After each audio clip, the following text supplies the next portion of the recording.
ନମସ୍କାର, ଜୟ ଜଗନ୍ନାଥ। ପୂଜା ଚାନ୍ଦା ଓଡ଼ିଆ କାହାଣୀର ନବମ ଭାଗକୁ ଆପଣମାନଙ୍କୁ ପୁଣି ଥରେ ସ୍ୱାଗତ। ଜୟା ଆଉ ରୋଜି ଜୋରସୋରରେ ପୂରାପୂରି ମନ ଧ୍ୟାନ ଦେଇ ମାଆଙ୍କୁ ଜୀବନ୍ତ ରୂପ ଦେବାରେ ଲାଗି ପଡ଼ିଥାନ୍ତି। ସମୟ କେଉଁ ବାଟେ ବିତି ଯାଉଥିଲା ଜଣା ପଡ଼ୁନଥାଏ। ସେପଟେ ଗୌରୀ ଦେବୀ ନରହରି ନନାଙ୍କ ଘରେ ସବୁ କାମ ସାରି ରୋଷେଇ କରିବାରେ ଲାଗି ପଡ଼ିଲେ। ପୂଜା ପାଇଁ ନନାଙ୍କ ଘରେ ବି ବନ୍ଧୁବାନ୍ଧବ ଭିଡ଼ ଲାଗିଥାଏ। ସେଥିଲାଗି ଗୌରୀଦେବୀ ବିଭିନ୍ନ ପ୍ରକାରର ସୁସ୍ୱାଦୁ ଖାଦ୍ୟ ତିଆରି କରୁଥାନ୍ତି। ନନାଙ୍କ ଭଉଣୀଙ୍କର ବୋହୂ ଗୌରୀଦେବୀଙ୍କୁ ରୋଷେଇ କାମରେ କିଛି କିଛି ସାହାଯ୍ୟ ବି କରୁଥିଲେ। ରୋଷେଇ ସରିବା ପରେ ଖାଦ୍ୟ ସବୁ ପରଷି ଦେଲେ ଗୌରୀଦେବୀ।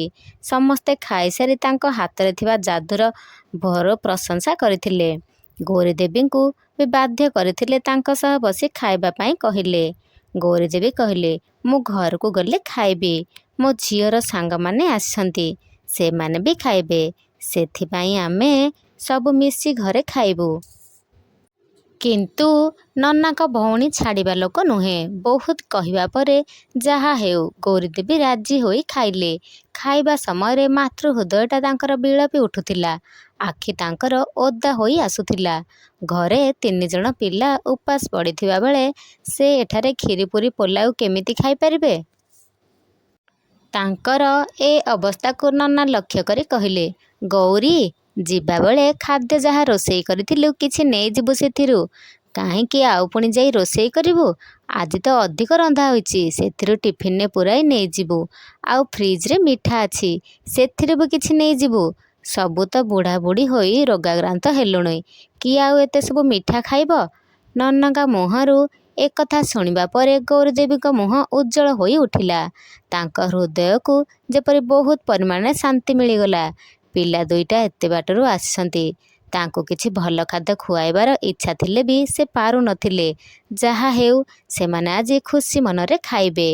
ଗୌରୀଦେବୀ ଖାଇସାରି ଉଠିବା ବେଳକୁ ନନାଙ୍କ ଭଉଣୀ ଗୌରୀଦେବୀଙ୍କ ପାଇଁ ଗୋଟେ ବଡ଼ ଟିଫିନରେ ଭାତ, ଡାଲି, ଘାଣ୍ଟ, ଖଟା, ପୋଟଳ ତରକାରୀ, ପନିର, ଛତୁ ବେସର ଓ ଶାଗ ପୁରାଇ ଦେଇଥିଲେ। ଆଉ ଗୋଟେ ଛୋଟ ଟିଫିନରେ ମିଠା ଆଉ କ୍ଷୀରି ପୁରାଇ ସଜାଇ ରଖିଥିଲେ। ଗୌରୀଦେବୀଙ୍କ ହାତକୁ ବଢ଼ାଇ ଦେଇ କହିଲେ, ନେଇଯା ମା, ସବୁରୁ କିଛି କିଛି ଦେଇଛି। ଘରେ ମା ଛୁଆ ମିଶି ଖାଇଦେବ। ହଁ, ଆଉ ଗୋଟେ ଅନୁରୋଧ ମୋର ରଖିବୁ ମା? ଗୌରୀଦେବୀ କହିଲେ, ହଁ, କୁହନ୍ତୁ ନା। ନନାଙ୍କ ଭଉଣୀ ଓ ଭାଇ ଭାଉଜ ତ ଏ ବୟସରେ ଅପରାହ୍ନରେ, କେତେଦିନ ବା ଆଉ ବଞ୍ଚିବେ ସେମାନେ? ଭାଉଜ ତ ରୋଗୀ ଲୋକ, କିଛି କାମ କରିପାରୁନାହାନ୍ତି। ଆଉ ପୁଅ ବୋହୂ ତ ସିଆଡ଼େ ରହିଲେ, କେବେ କେତେବେଳେ ଆସୁଛନ୍ତି ନହେଲେ ନାହିଁ। ବୁଢ଼ାବୁଢ଼ୀ ଦୁଇଟା କେମିତି ଚଳୁଛନ୍ତି, କି ଅବସ୍ଥାରେ ଅଛନ୍ତି, ସେସବୁ କଥା କେବେ ବୁଝିବାର ନାହିଁ ସେମାନଙ୍କର। କେତେ ପାଠଶାଠ ପଢ଼ାଇ ଭାଇ ସେମାନଙ୍କୁ ବଡ଼ ଲୋକ କରିଲା, ଆଉ ଏବେ ସେମାନେ ମୁହଁ ଚାହୁଁନାହାନ୍ତି। ଖାଲି ମାସ ପୁରିଗଲେ ଦରମା ପରି କିଛି ଟଙ୍କା ଭାଇଙ୍କ ଆକାଉଣ୍ଟକୁ ପଠେଇ ଦେଉଛନ୍ତି। କ'ଣ ମିଳିବ କହ ତ ସେ ଟଙ୍କାରୁ? ଯଦି ଏ ସମୟରେ ସାହାରା ହେବା ପାଇଁ କେହି ନାହାନ୍ତି? ହଉ ଛାଡ଼ ସେ କଥା। ମୁଁ କହୁଥିଲି କି ଆଉ ଯେତେଦିନ ବି ସେମାନେ ବଞ୍ଚିବେ ତୁ ଟିକେ ଆସି କାମ ଦାମ କରିଦେଇ ଯାଆନ୍ତୁନି? ଆଉ ଟିକେ ଘଷାମଡ଼ା କରିଦେବୁ ଯଦି ସମୟ ମିଳେ ତ। ଗୌରୀଦେବୀ ନୀରବ ଭାବେ କହିଲେ, ଆଜ୍ଞା, ମୁଁ ଆସୁଛି ଏବେ। ଘରେ ପୁଣି ମୋର ରୋଗିଣା ସ୍ୱାମୀ, ତାଙ୍କ କଥା ବି ବୁଝିବା ପାଇଁ ହେଉଛି। ମୁଁ ଚେଷ୍ଟା କରିବି ସବୁବେଳେ ଆସିବା ପାଇଁ। ଆପଣ ବ୍ୟସ୍ତ ହୁଅନ୍ତୁ ନାହିଁ। ନନାଙ୍କ ଭଉଣୀ ଦୀର୍ଘ ନିଶ୍ୱାସ ଛାଡ଼ି କହିଲେ, ହଁ, ଭାଇ କହୁଥିଲା ନଗେନ କଥା। ମୁଁ ଯେତେବେଳେ ବାହା ହୋଇନଥିଲି ସେ ବହୁତ ଛୋଟ ଥିଲା ସେତେବେଳେ। କେବେ କେବେ ଆସୁଥିଲା ବୁଲିବା ପାଇଁ, କିନ୍ତୁ ଆଜି ଯେ ଏମିତି ହୋଇଯିବ ସେ କଥା କିଏ ଜାଣିଥିଲା? ଘଡ଼ିକେ ଘୋଡ଼ା ଛୁଟୁଛି ଲୋ ମା, କିଏ ଜାଣେ କାଲି ଆମେ ବି ଥିବା କି ନାହିଁ? ଗୌରୀଦେବୀ ଭାରି କଣ୍ଠରେ କହିଲେ। ହଉ ନାନୀ, ମୁଁ ଆସୁଛି ଏବେ। ଗୌରୀଦେବୀ ଘର ମୁହାଁ ହେଲେ।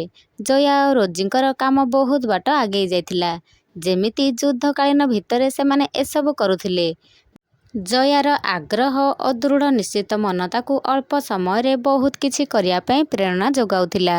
ଗୌରୀଦେବୀ ଦାଣ୍ଡରେ ପହଞ୍ଚି ଦେଖିଲେ, ଜୟା ଓ ରୋଜି ପୁରା କାଦୁଅରେ ଗୁଲୁଗୁଲୁ ହୋଇ ବସିଛନ୍ତି। ରୋଜି କାଦୁଅ ଚକଟୁଛି, ଆଉ ଜୟା ତା ପାଖରୁ କାଦୁଅ ଆଣି କିଛି ଗୋଟେ ମୂର୍ତ୍ତି ପରି ଜିନିଷ ଉପରେ ଘଷୁଛି। ଗୌରୀଦେବୀ ପାଖକୁ ଯାଇ କହିଲେ, ଜୟା, ଏସବୁ କ'ଣ ହେଉଛି? ଜୟା କହିଲା, ତୁ ତୁ ଦେଖି ଚାଲ, ଜାଣିପାରିବୁ ଆପେ ଆପେ। ଗୌରୀଦେବୀ କହିଲେ, ବେଶୀ ଚାଲାକିରେ କଥା କହନି ହେଲା। ମୁଁ ପଚାରୁଛି ନା କ'ଣ ହେଉଛି ଏଠି? ପୁଣି ରୋଜିକୁ କାଦୁଅ ଚକଟିବା କାମରେ ଲଗାଇ ଦେଇଛୁ? କ'ଣ ଚାଲିଛି? ଜୟା କହିଲା, ମା, ଆମେ ନା ତିଆରି କରି ସାରିବା ପରେ ତୁ କାଲି ଦେଖିବୁ। ଗୌରୀଦେବୀ କହିଲେ, ଆଚ୍ଛା, ବାପା ତାହେଲେ ଘରେ ଏକା ଅଛନ୍ତି? ଜୟା କହିଲା, ନା, ପିଙ୍କି ଅଛି ପରା ଭିତରେ। ଗୌରୀଦେବୀ କହିଲେ, କ'ଣ ଯେ ମୁଁ କହିବି ତୋତେ? ଆଲୋ, ପିଲା ଦୁଇଟା ପୂଜାରେ ବୁଲିବା ପାଇଁ ଆସିଥିଲେ ନା ଏମିତି ସବୁ କାମ କରିବା ପାଇଁ? ପୁଣି ବାପାଙ୍କ ପାଖରେ ପିଙ୍କିକୁ ଜଗାଇ ଦେଇଛୁ। ସେ କ'ଣ ଭାବୁଥିବ କହ ତ? ଜୟା କହିଲା, ସେ କ'ଣ ଭାବିବ ଗୋଟେ? ସେ ସେମିତି ନୁହେଁ। ଗୌରୀଦେବୀ କହିଲେ, ଆଚ୍ଛା, ଏଇଟା କାହାର ମୂର୍ତ୍ତି? ଜୟା ଟିକେ ହସିଦେଇ କହିଲା, ମା ଦୁର୍ଗାଙ୍କର ମୂର୍ତ୍ତି। ଗୌରୀଦେବୀ ଆଶ୍ଚର୍ଯ୍ୟ ହୋଇ କହିଲେ, ତୁ ମାଙ୍କର ମୂର୍ତ୍ତି କାହିଁକି କରୁଛୁ? ଜୟା କହିଲା, ମୋର ଇଚ୍ଛା ହେଲା କରିବା ପାଇଁ, ସେଥିଲାଗି କରିଦେଲି। ଗୌରୀଦେବୀ କହିଲେ, ଏଇଟା କ'ଣ ଖେଳଣା ହୋଇଛି ଯେ ଇଚ୍ଛା ହେଲା ବୋଲି କରିଦେବୁ? ତା ଛଡ଼ା ଆମ ଗାଁରେ ତ ବଡ଼ ଆକାରରେ ମାଙ୍କ ପ୍ରତିମା ତିଆରି ହେଇଛି, ପୁଣି ତୁ ଏଠାରେ ବନାଉଛୁ କାହିଁକି? ଜୟା କହିଲା, ଓହୋ ମା, ତୁ ଏତେ ବିରକ୍ତ କାହିଁକି ହେଉଛୁ କହ ତ? ଗୌରୀଦେବୀ କହିଲେ, ଏସବୁ ବଡ଼ ବଡ଼ କାରିଗରମାନେ କରନ୍ତି, ତୁ କ'ଣ କେଉଁ କାରିଗର ଯେ କରି ପକାଉଛୁ? ଏମିତିରେ ବି ମାଙ୍କର ମୂର୍ତ୍ତି ତିଆରି ହେବା ପାଇଁ କିଛି ପରମ୍ପରା, ବିଧିବିଧାନ ଆଉ ନୀତି ନିୟମ ରହିଛି। ଏମିତି ଖୁସିରେ କେହି ମାଙ୍କ ମୂର୍ତ୍ତି କରନ୍ତି ନାହିଁ। ମା କୋପ କରିବେ, ଯଦି ଜାଣିଛୁ ତ କ'ଣ ହେବ? ମାଙ୍କ କୋପ କରିବା କଥା ଶୁଣି ଜୟାର ହାତ ରହିଗଲା। କିଛି ନ କହି ନୀରବରେ ଉଠି ଛିଡ଼ା ହୋଇ ପଡ଼ିଲା। ଆଉ ଗୌରୀଦେବୀଙ୍କୁ ପଚାରିଲା, ସତରେ କ'ଣ ମା କୋପ କରିବେ? ମୁଁ ତ ଜାଣିନଥିଲି ଏଥିପାଇଁ କିଛି ବିଧିବିଧାନ ଥାଏ ବୋଲି। ମୋର ଭୁଲ ହେଇଯାଇଛି ମା। ଗୌରୀଦେବୀ କହିଲେ, ହଉ ହଉ, ଠିକ୍ ଅଛି, ଏବେ ଭିତରକୁ ଚାଲ। ପିଙ୍କି ଆଉ ରୋଜିକୁ ଭୋକ ଲାଗି ସାରିବଣି। ବହୁତ ବେଳ ହେଲାଣି। ରୋଜି, ଆ ମା ଭିତରକୁ ଆସ। ଧୁଆଧୁଇ ହୋଇ ପଡ଼ ଦୁଇଜଣ। ଗୌରୀଦେବୀ ଆଗେ ଆଗେ ଚାଲିଗଲେ। ତାଙ୍କ ପଛେ ପଛେ ରୋଜି ଆଉ ତା ପଛରେ ମୁହଁ ତଳକୁ କରି ଜୟା ଯାଉଥିଲା। ଧୁଆଧୁଇ ହୋଇ ତିନିଜଣ ବସିଲେ। ଗୌରୀଦେବୀ ଖାଇବା ସବୁ ବାଢ଼ିଦେଲେ। ଜୟା ସେମିତି ନୀରବରେ ବସିଥିଲା। ହାତ ତାର ଖାଦ୍ୟ ପାଖକୁ ଯାଉନଥାଏ। ମୁହଁଟା ତାର ଝାଉଁଳି ପଡ଼ିଥିଲା। ଗୌରୀଦେବୀ ଏସବୁ ଲକ୍ଷ୍ୟ କରି କହିଲେ, ଜୟା, ଏମିତି ମୁହଁ ତଳକୁ କରି ବସିଛୁ କାହିଁକି? ଖାଇବୁ ନାହିଁ କି? ସେ ଦୁଇଜଣ ବି ସେମିତି ବସିଛନ୍ତି। ତୁ ଖାଉନାହୁଁ ବୋଲି ସେ ଦୁଇଜଣ ବି ଖାଉନାହାନ୍ତି। ଜୟା କହିଲା, ମା, ସତରେ କ'ଣ ମା କୋପ କରିବେ? ଗୌରୀଦେବୀ କହିଲେ, ତୁ ସେଇ କଥା ବସି ଭାବୁଛୁ? ହଉ, ମୁଁ ଆଜି ସନ୍ଧ୍ୟାରେ ପୂଜା କରିବା ସମୟରେ ମାଙ୍କୁ କହିଦେବି, ସେ କୋପ କରିବେ ନାହିଁ। ତୁମେମାନେ ଛୋଟ ପିଲା, ଛୋଟ ପିଲାଙ୍କ ହୃଦୟ ନିର୍ମଳ, ସେମାନେ ନିର୍ଦ୍ଦୋଷ, ସେଥିପାଇଁ ମା କୋପ କରିବେ ନାହିଁ। ତୁ ସେ କାମ ପରେ କରିବୁ, ଏବେ ଖାଇଦିଅ ତିନିଜଣ। ଜୟା ମୁହଁରେ ହସ ଫୁଟି ଆସିଲା। ତିନିଜଣ ସାଙ୍ଗ ହୋଇ ଖାଇବାରେ ଲାଗି ପଡ଼ିଲେ।